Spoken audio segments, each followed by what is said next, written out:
My sister Tiffany stood over me with a ring light and a $20 bill, telling her million followers that she was blessed to help her tragic, homeless brother.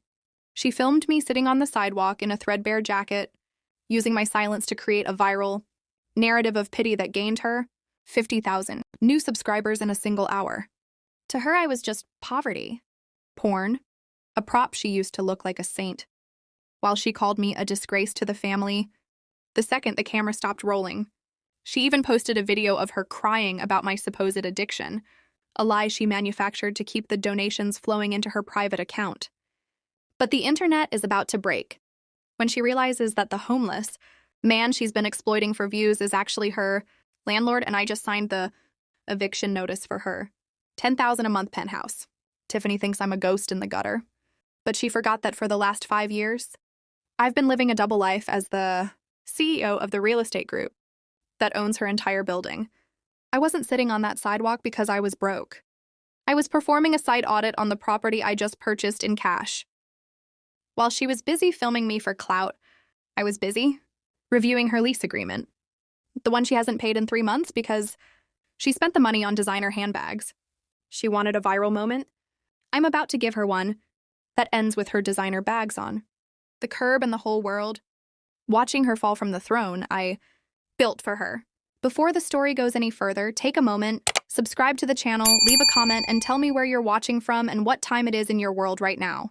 To understand how my sister Tiffany became a digital parasite, you have to understand the family dynamic that created her. Our parents always valued the packaging of a person over the product. Tiffany was the golden child because she was photogenic, bubbly, and knew how to perform for an audience. I was the silent one, the sibling who preferred reading spreadsheets and studying urban architecture to posing for family Christmas cards. My father once told me that my lack of personality would ensure I'd always be a worker bee in someone else's hive. He didn't see that while Tiffany was busy learning how to filter her face. I was learning how to acquire the ground she stood on. 5 years ago, I started Apex Urban Holdings with a small inheritance from our grandfather and a massive amount of spite-fueled ambition. I lived a double life by choice. In the boardroom, I was the shark who closed multi-million-dollar deals. On the streets, I was the eccentric developer who dressed in old hoodies and worn-out sneakers to perform site inspections personally. I wanted to see the neighborhoods I was changing without the CEO filter. I valued the clean, cold justice of hard work over the magnetic vanity of social media fame. Tiffany, meanwhile, had managed to turn her vanity into a career. She was a lifestyle influencer, which in her case meant living a life she couldn't afford to impress people she didn't like. 2 years ago, she moved into the Obsidian, a luxury high-rise that happened to be the crown jewel of my portfolio. She didn't know I owned it, of course. She just knew that the penthouse made for the perfect aesthetic for her brand. I let her live there, even though she was constantly negotiating her rent with the management office, claiming her promotional posts were worth more than cash. The poverty porn campaign began 3 months ago. I had been doing a walkthrough of the property's exterior, dressed in my inspection gear, a faded jacket and jeans that had seen better days, when Tiffany spotted me from her balcony. Instead of coming down to ask if I was okay, she saw an opportunity for content. She didn't see her brother. She saw a prop for her next viral video. She came down with her assistant, who was already holding the gimbal and the ring light. "Oh my God, Liam!" she cried out, her voice hitting that high. "Fake register she used for her storytime videos? Is that really you? Look at you. You're literally on the street." I tried to explain I was just checking the foundation for the new lobby expansion, but she talked right over me, looking directly into the lens. "Guys, this is so heartbreaking. My own brother has fallen so far. I've tried to help him for years, but the addiction is just too strong." I was stunned into silence, which she edited to look like shame. She handed me a $20 bill, making sure the camera caught the serial number, and told me to get a hot meal. That video got 3 million views in 48 hours. Suddenly, I was the tragic brother, and Tiffany was the saintly sister who was doing her best to save a lost soul. She started a GoFundMe for my rehab, but the bank alerts I received showed the funds were being deposited directly into her shopping and travel sub-account. She began a campaign of the soft blur. If I psychological tactic where she systematically disconnected me from our family by telling them I was too far gone to be contacted. She was building a cage out of phantom lies, and our parents, who always believed her packaging, fell for it hook, line, and sinker. They stopped calling me. They blocked my number because Tiffany told them I only called to beg for drug money. The irony was that while she was telling the world I was a homeless failure, she was falling $30,000 behind on her rent at the Obsidian. She assumed that because she was a celebrity, the invisible owners of the building wouldn't dare evict her.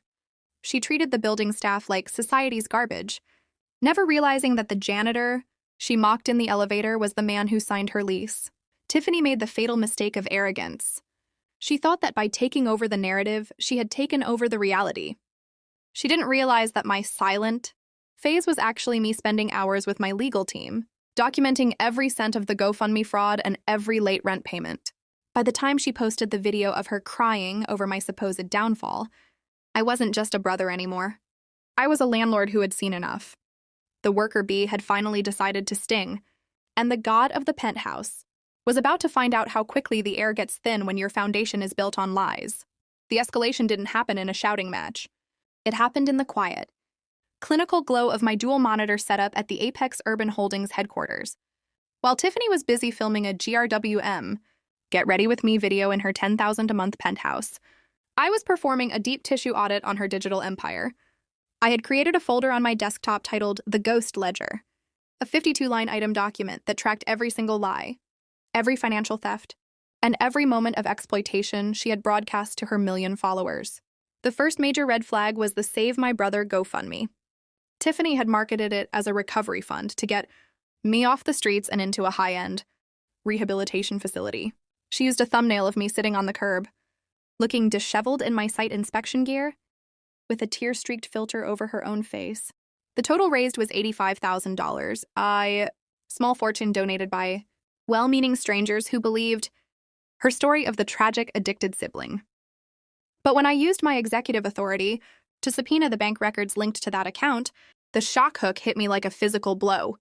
Not a single cent had been sent to a medical facility or a charity for the homeless. Instead, the money had been funneled into a luxury travel sub-account. 2 weeks after she claimed I was fighting for my life in a detox center, Tiffany had used the donor's money to book a first-class trip to the Maldives. With 3 other influencers, she posted photos of herself drinking, $2,000 a bottle, champagne on a private yacht, labeling it a mental health break from the stress of managing my crisis. She was literally drinking the blood of my reputation while I was busy approving the payroll for the 300 employees who actually kept her building running. But it wasn't just the GoFundMe. As I scrolled through her exclusive subscriber content, I found the power flip she was planning. She had started a series called The Final Eviction, where she told her followers she was working with the building owners to have me removed from the neighborhood because my presence was lowering the property value and making her feel unsafe. She was petitioning my own management office, her landlord, to ban her own brother from the sidewalk in front of the building I owned. She had even forged a letter from our parents, claiming they had disowned me and granted her legal power of attorney over my estate to pay for my debts. It was a medical shock tactic. She was setting the stage to seize my grandfather's trust fund by painting me as legally incompetent. She called me a waste of genetics in a private Discord chat with her sponsors, joking that she would be the only heir left once she convinced the world I was a lost cause. I sat in the dim light of my office, watching a video she'd uploaded just an hour ago. She was standing on her balcony at the Obsidian, pointing her camera down at the street where I usually parked my car. "Update on the situation, guys," she whispered into a wireless microphone hidden in her sleeve. "I've officially requested a restraining order for the building. It hurts to do this to family, but sometimes you have to choose your own safety over their toxicity. Blessed are stronger together." The mirror paradox was nauseating. The woman who was currently living rent-free in my penthouse, owing over $30,000 in back payments, was trying to legally ban me from my own property. She thought she was the hunter, using her million followers as a jury to convict me of a life I wasn't even living. She didn't realize that every time she tagged the Obsidian in her posts, She was handing me another piece of evidence for the surgical strike. I was preparing. I didn't call her. I didn't send an angry text. Instead, I opened my corporate dashboard and hit emergency compliance freeze on her tenant profile. I authorized the legal team to skip the friendly reminder and go straight to a 24-hour cure or quit. Notice for her $30,000 debt. Then, I did something clinical. I uploaded the GoFundMe bank records and the original, unedited poverty porn, footage to a secure server shared with the district attorney's fraud division. By 4 a.m., the transformation was complete.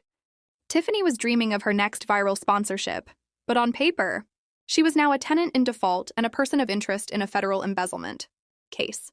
I stood by the floor-to-ceiling windows of my office, looking out at the city lights, realizing that the clueless brother she had tried to bury was the one about to deliver the eulogy for her career.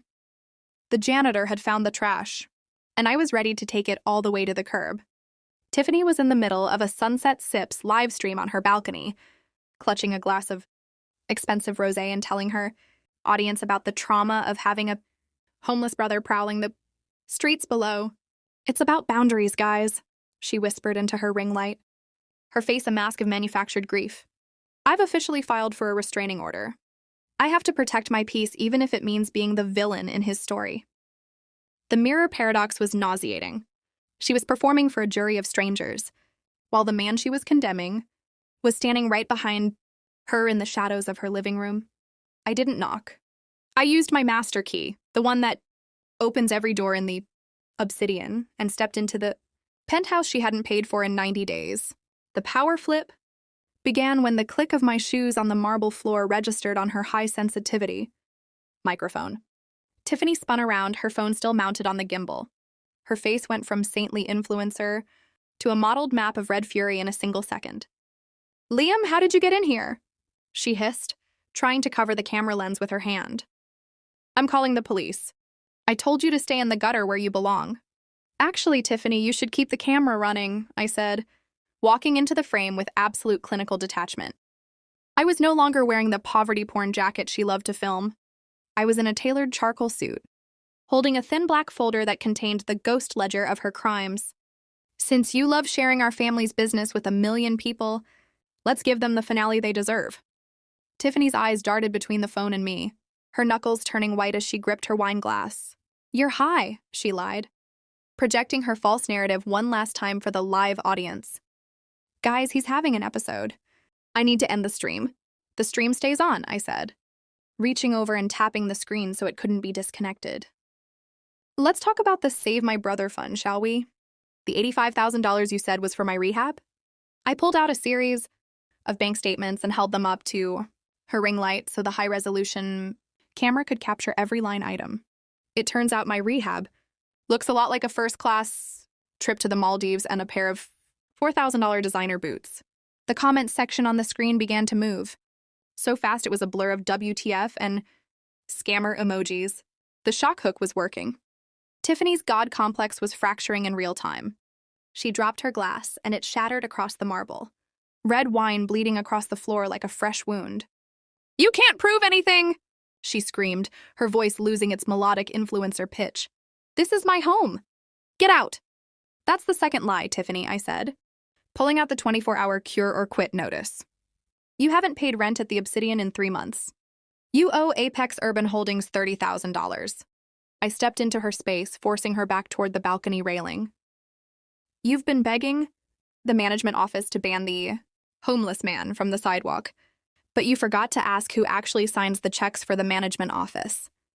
I turned the folder around, showing her the inalienable clause in the building's corporate charter. My name was at the top, Liam Marcus, CEO and sole proprietor. The surgical strike was complete.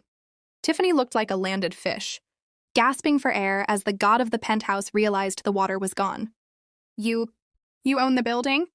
she whispered, her voice trembling. "I own the building, the land, and the very air you're breathing in this room," I replied.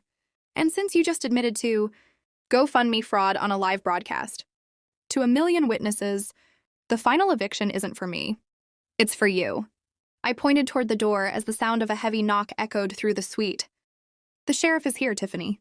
I hope your followers like the packing my life into trash bags aesthetic, because that's your next viral trend. The sheriff's deputies stood at the entrance of the penthouse, their presence a stark, cold reality that no Instagram filter could soften. Tiffany was still frozen on the balcony, her phone gimbal vibrating in her hand as the live comment section turned into a digital lynch mob. Her influencer friends, the ones she had taken to the Maldives on my rehab money, were already posting public disclaimers in the chat, claiming they were shocked and disgusted by her behavior. The mirror paradox had fully inverted. The woman who lived for the spotlight was now being burned by it. Tiffany Marcus? The lead deputy asked, his voice a flat, professional baritone that commanded the room's absolute silence.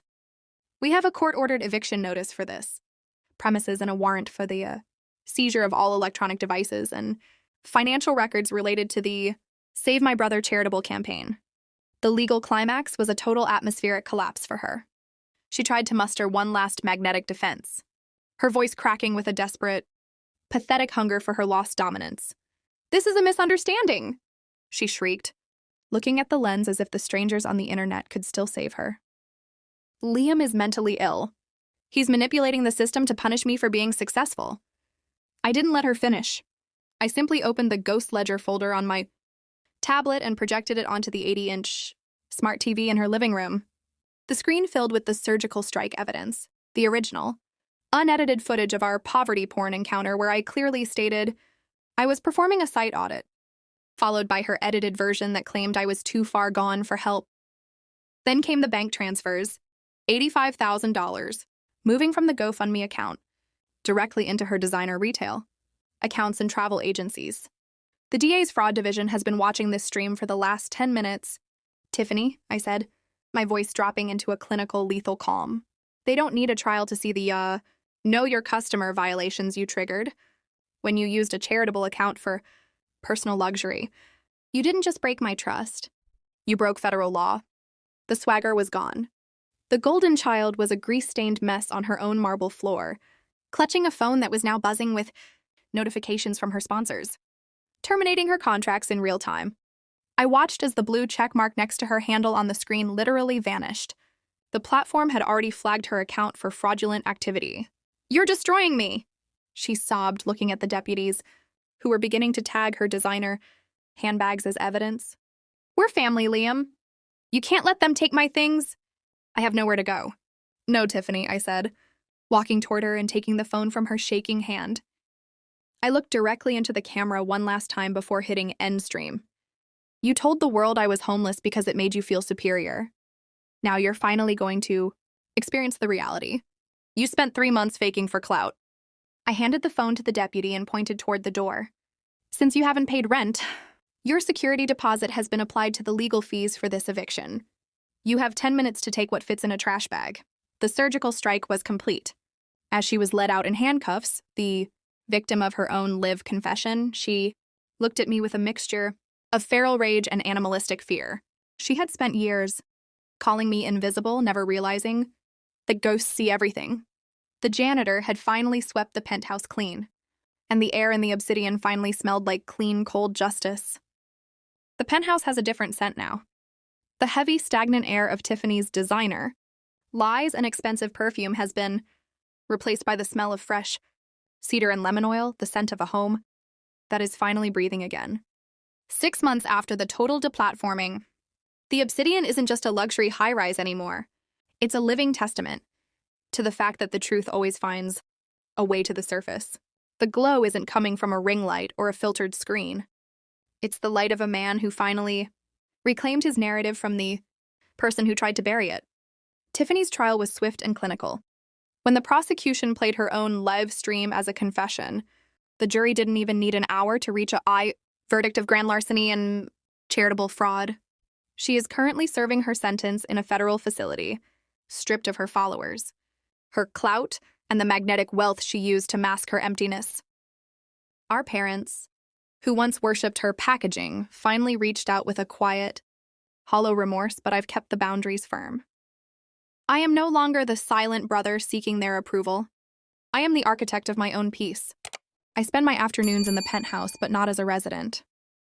I've converted the entire top floor into the Marcus Foundation, a legitimate resource center for people facing real housing insecurity. We don't use ring lights here, and we don't film people for views. We use the $85,000 I recovered from Tiffany's accounts to fund actual recovery programs and job placement services. The mirror paradox has been solved. I am no longer a ghost in the gutter. I stood on the balcony last night, looking out at the city I helped build, and realized that Tiffany was right about one thing.